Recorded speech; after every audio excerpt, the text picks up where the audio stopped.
Thank you all. It's really exciting to be here and to present our research.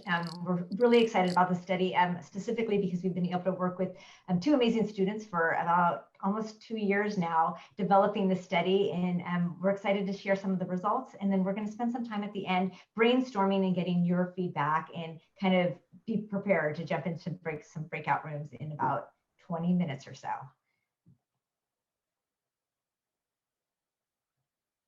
So I wanted to just take a quick second to acknowledge our funding sources. We are funded through the Agricultural Research Initiative, which is through the CSU system, also through McIntyre Stennis money. And the original research started through the summer undergrad research program through our college, specifically funding students to do research during the summer. So this is just our learning outcomes for this session. Basically, we want to share our study findings and kind of let you know what we found. We want to talk about some ideas, and we want to get you all involved to kind of help us develop some methods and related to policies and procedures and where we should go. So a little bit of information about where we collected our research. We collected on the Pacific Crest Trail, which is a 2,653-mile trail from Mexico to Canada. It crosses through 3 states, California, Oregon, and Washington. It goes through a lot of different parks. So it's national parks, it's Forest Service land, it's BLM land, it's state parks. A lot of different jurisdictions run and manage the land. We defined a through hiker as a person who hikes the entire trail in one hiking season. So they could flip-flop. And then we've noticed that a lot of the permitting system increased substantially after the 2014 release of Wild, both through the memoir and the movie. And so we were just kind of looking at figuring out what's going on with all of the issues and people using the land related to land management. So the purpose of the study is to kind of look at the increased use of the PCT and how it's affecting the trail for land management issues. So our research project began in the summer of 2019, and we began reaching out to PCT through hikers through Facebook groups and contacting land management agencies to set up interviews. We asked each interviewee the same set of questions in order to compare answers between land managers and through hikers. And the interview questions asked about hiker interactions, trail angels, ranger interactions, and the permitting process. And then during the summer and fall, we conducted interviews with 15 land managers that managed land in California that the PCT runs through, and 25 through hikers that have completed the trail within the last 5 years. And the interviews were conducted over the phone or through Zoom and recorded. And then we transcribed each interview word for word to be coded by each researcher individually. The data was analyzed using thematic codes in order to uncover themes among the responses, and then we compared the themes among us, and an intercoder reliability of approximately 90% was reached. All of our interviewees were prompted with several demographic questions before their interview, just so we could get a broader scope of who we were talking to. And upon completion of our study, we found that the majority of our subjects to be self-identified Caucasian males.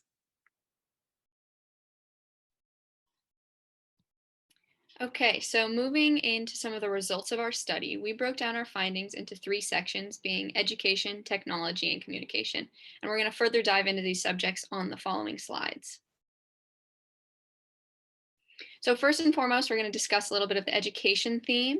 So when asked what education needs to be provided to through hikers prior to departure, there are a variety of answers from both land managers and through hikers. Providing more LNT education and instituting a trail ambassador program to help promote education along the trail were 2 of the most prominent takeaways from this section. 10 land managers and 14 through hikers mentioned needing more LNT education and were quoted saying things such as needing some measure to ensure that people are at least prepared enough and leave no trace, and that the impact will be mitigated. Some other things that were mentioned by those being interviewed, including topics such as how to deal with certain weather conditions, basic hiking and camping education, safety education, trail etiquette, and more. So some more themes we actually pulled from this education section, including subjects such as improving and increasing the education of not only the through hikers on trail, but also the day users and weekenders. So this we decided could look like something could look like providing more signage at popular trailheads or more detail in the permitting system for short-term weekend users. And one land manager stated that the abuse of the trail, as far as I'm concerned, doesn't come from the thru hikers, it comes from the general public. And one of our thru hikers then had similar remarks stating, thru hikers do have a massive respect for the trail, and the misuse is coming from the weekend hikers. Resources and funding should be allocated to educating the general public and the section hikers and weekenders and day users. And this can be done by providing in-person education, increasing signage, and information during the permitting process for both the thru hikers and the shorter term users. All right, so now moving into technology. When asked if the development of the trail has impacted the primitive experience on the trail, 8 of the land managers responded yes, 6 reported no, and 1 was unsure. When it came to thru hikers, 14 said yes, 8 said no, and 3 were unsure. Some of the major themes that surfaced from this section included the impact of technological developments such as apps, social media, and more. For example, one land manager stated people no longer need to use analog tools for wayfinding and route finding. They are instead using other forms of technology such as apps, social media. And this segues fairly well into our second theme, which is a decrease in thru hiker self-reliance, which was noted as being due in part to the development of the trail and the increased awareness surrounding the trail. One hiker stated, I think there is definitely less self-reliance than there used to be 20 years ago, which again, we can circle back to being due in part to the increased use of technology on the trail, both prior to their start of their journey and during the actual trail itself. So then a little bit more specifically on technology, 6 of our land managers talked about how the technological developments have affected the thru hikers' ability to have a primitive experience. And so for our circumstances, we define this technology as apps for navigation, water sources, and weather, as well as using applications such as social media. And all of these applications really do create a false sense of security and thus a decrease in self-reliance for some of the hikers on the trail. One hiker was quoted saying, on the trail, I was super reliant on all the apps. And then 10 thru hikers also mentioned that the decrease in self-reliance on the trail was in relation to the impact of technology, mentioned that the decrease in self-reliance on the trail in relation to the impact of technology on their experiences.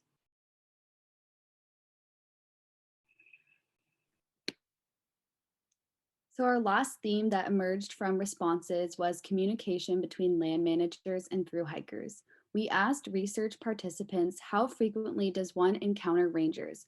More than once a day, once a week, etc.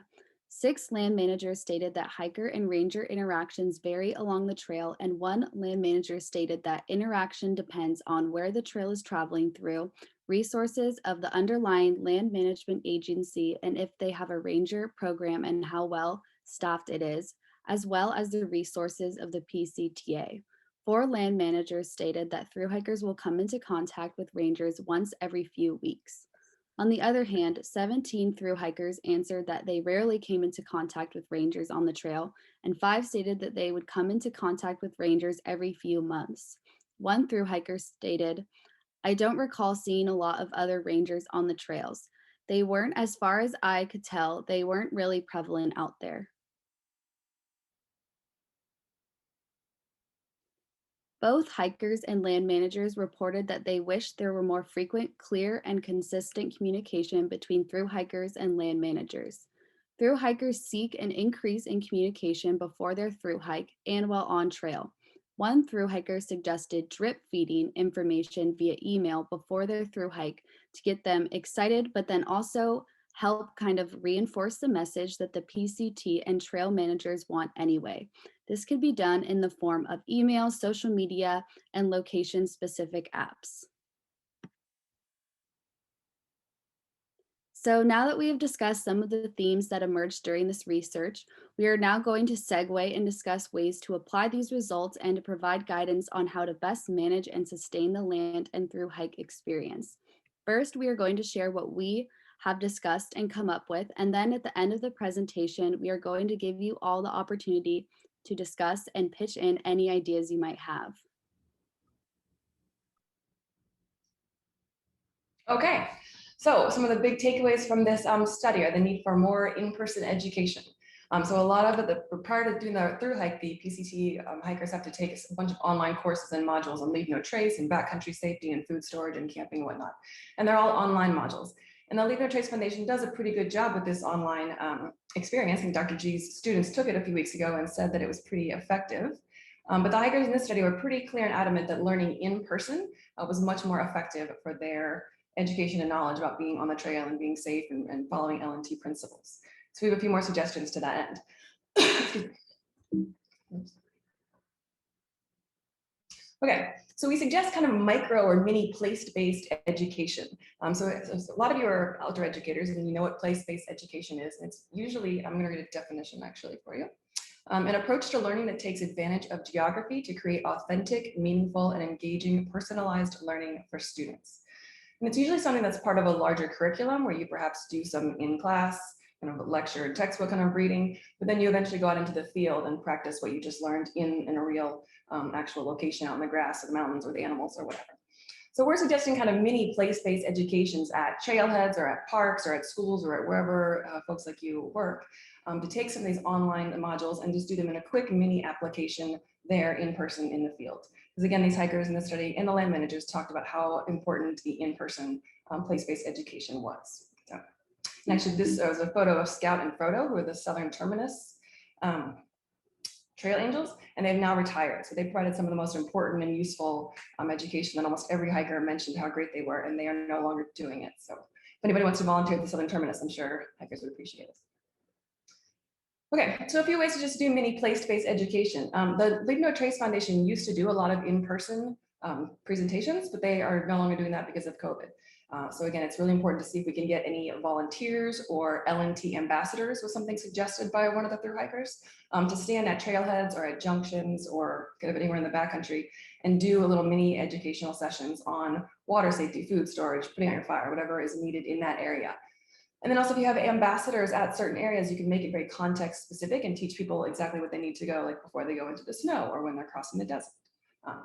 So that was one of the suggestions from the hikers. So the hikers also talked a little bit about signage, but and signage has come a long way. This is some really cute signage from examples, and it's not cute, it's effective, in Utah, where they want to educate people to not crush the cryptobiotic soil. So they have lots of little slogans like don't crush the crypto and don't bust the crust. But how much more impactful do you think it would be if a ranger or a volunteer or even a high school or college student, intern or volunteer was standing at the trailhead and could actually point out, this is the cryptobiotic crust, this is what it is, why it's important, please don't crush it. So again, I know resources and time and money are always limited, but some of the biggest takeaways for this study were the importance of in-person education, which really validates what a lot of you are already doing, right? You're already in the field educating the masses, so good for you. Just other examples, how much more effective would it be if you showed someone how to actually put out a fire or how to build a mound fire for less impact? Okay, and then technology. The hikers talked a lot about technology, both as a good thing and a bad thing. Obviously, as Tara was reading, they became too reliant on some of them, or June, and so it gave a false sense of security. But they also talked about the importance of technology at communicating a lot of information. And so again, since Leave No Trace can't be in person, they've done a lot of cool things of creating digital communities, and the PCT through hikers create their own annual like Facebook page, so that the class of whatever, and creating digital communities that try to spread information as much as possible in our kind of COVID world as well. So Leave No Trace Foundation has its cool virtual happy hour and trivia every now and then that would help people learn about more Leave No Trace and have a fun, low stakes way. And then they also just post a lot of great information about looking up your context specific information. So calling the region that you're going to be in just to make sure there's no weather or closures or water sources or whatever. So using social media and digital communities to continue to educate people. Oh, this was something we just saw the L&T Foundation and other groups are starting little hashtags. So hashtags are very popular. A lot of the PCT hikers are kind of millennials or other generations that are very constantly on social media. So there have been some really effective hashtags. So one of them was the trash tag challenge, and you would take a picture of yourself picking up trash off the trail and then post it to your social medias just to kind of get credibility for doing something awesome for the earth. So starting little hashtags or little initiatives can be really useful. I know we had one here in St. Louis where it was called Pics on Peaks. And the point was to get people to stop over loving one area and to go to all 7 of our peaks. So you tag yourself in your picture having gone to all the other peaks in town. And it was actually pretty effective at spreading out some of the trail use. So, and you got a t-shirt afterwards, which is cool too. Okay, the hikers also talked a lot about a drip feed of communication. So receiving information in a variety of ways. I think we all know how easy it is to delete an email, but if you're getting one like once a week and something's popping up on your socials once a week and you're getting a text once a week, eventually that information is going to sink in and you're eventually going to stop and read one of them. So they really liked the drip feed of information before, during, and possibly after their hike. Okay, and then QR codes are just something more we've seen in local parks and recs. The hikers, again, the hikers just talked about the importance of information. And so QR codes are free to create online, and then you could link them to an existing website that already talks about the policies or procedures or leave no trace things that are specific to your area. And then as long as the user has a mobile phone and has its own, on their network, they can scan the QR code and find out any information about your trail that you want them to know specifically. So if it's closed or there's danger or whatever. So that's a quick and easy and pretty low cost way to spread information. So now you all get a talk. We're going to get you into breakout rooms, probably about 5 per room, and definitely take a minute to introduce yourself and say hello to everyone in your group. Maybe share your favorite moment of the day with everyone in your group. Like I said, that we're only going to give you about 5 minutes total. We're down to 13 minutes to do 2 different breakout rooms. So what we want you to do then is to spend, and it'll be 5 to 6 minutes total, to talk about what land management issues are you currently seeing and facing. And then we want you to help use place-based education, technology, and communication to kind of address those problems. So just kind of a brainstorming session. So like I said, we'll have about 5 or 6 minutes, quick introduction, share your favorite thing from today, an aha moment maybe, and then jump into talking about land management issues. Okay, here goes.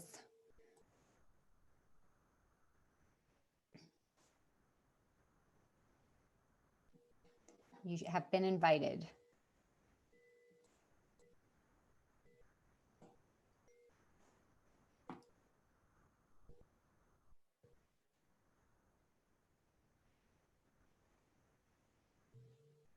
Okay, so I should really pause recording here, but I remind me to put it back on.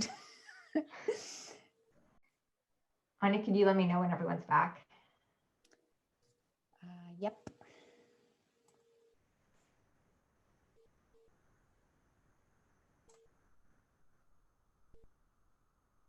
I like your lights, Natalie. Thank you. They make me happy looking at them. They make me very happy too. There's not good lighting in this room without them. Cool. Okay, so just closed out, Marnie. Okay, perfect. So I think everyone is back. So I'd like to spend a few minutes hearing from a few different groups. Let's also throw some stuff in the chat. And what land management issues are you currently seeing? And then any ways that we think that we could kind of help with those land management issues. So if anyone would like to share out what their group did, or if you don't feel comfortable, feel free to add it to the chat.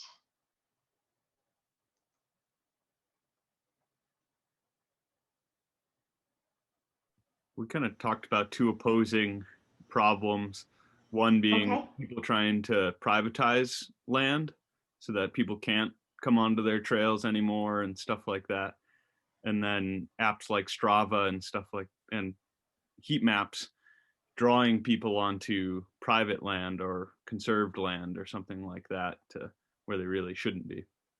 Definitely. Did you come up with any solutions for either of those? Communication between the parties there, I think, is the biggest thing, but yeah, it's tough. Definitely. Anyone else come up with any issues that they kind of see? We talked a lot about overuse of trails. And any suggestions with that? Yes, we solved all of the world's problems in the 5-minute breakout. Wow, I want to be part of your group. We just barely got to describe our problem. So it is a problem though, for sure, is overuse. And that's one of the things with the PCT that we're trying to figure out, what is this major impact of, that if you look at the line graph of where permits were and how they are now, just over a 10-year period of time, it's so exponentially going up. And so what does that mean, and what does that do to our land? And so that's what trying to figure out, what do we do, and then what recommendations could we make for these land managers to modify and change? So the other question for all of you, and we're not going to jump into a breakout room, but if anyone has any quick thoughts or comments, or if they want to throw anything into chat, is what policies are not successful in your area that you've seen, and how could they be improved? So like I said, one of the things that we looked at for the PCT was the permitting system and how the permitting system works with education. So I'd love to hear from some of you. So hot land management topics, e-bikes. Okay, definitely an issue with policies and how do we work with e-bikes? And are e-bikes accepted? Are they not accepted on the land? And that's then related to how do we maintain the land? Any other issues that kind of came up or policies that you all could think about?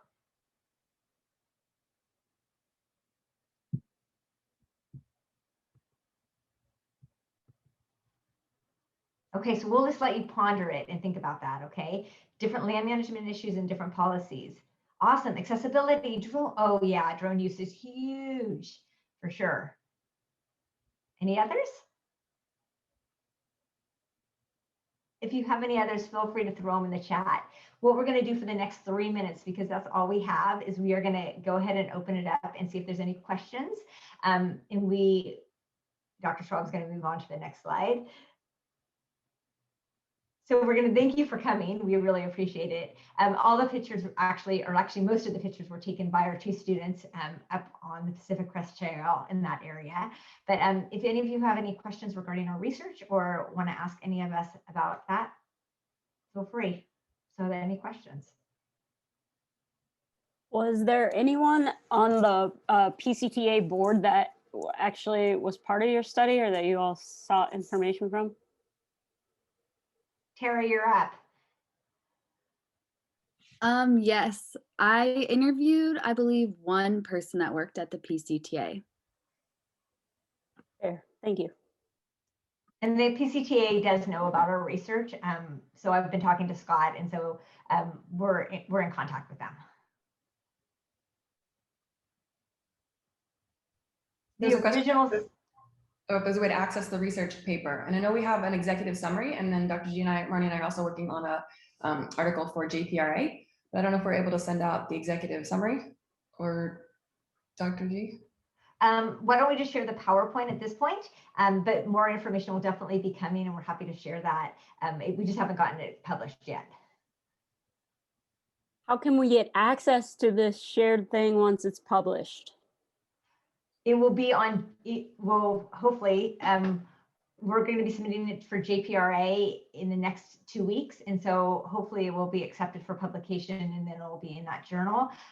So we're happy to, be in contact and that sort of stuff. I'm happy to have you have my email. We can touch base. Hopefully it'll be published. I don't know. Everything takes time. So 6 months to a year, hopefully it will be out. Okay. Marnie, you're using an abbreviation. What does GRPA stand for some folks? Oh, thank you. The Journal of Parks and Recreation Administration.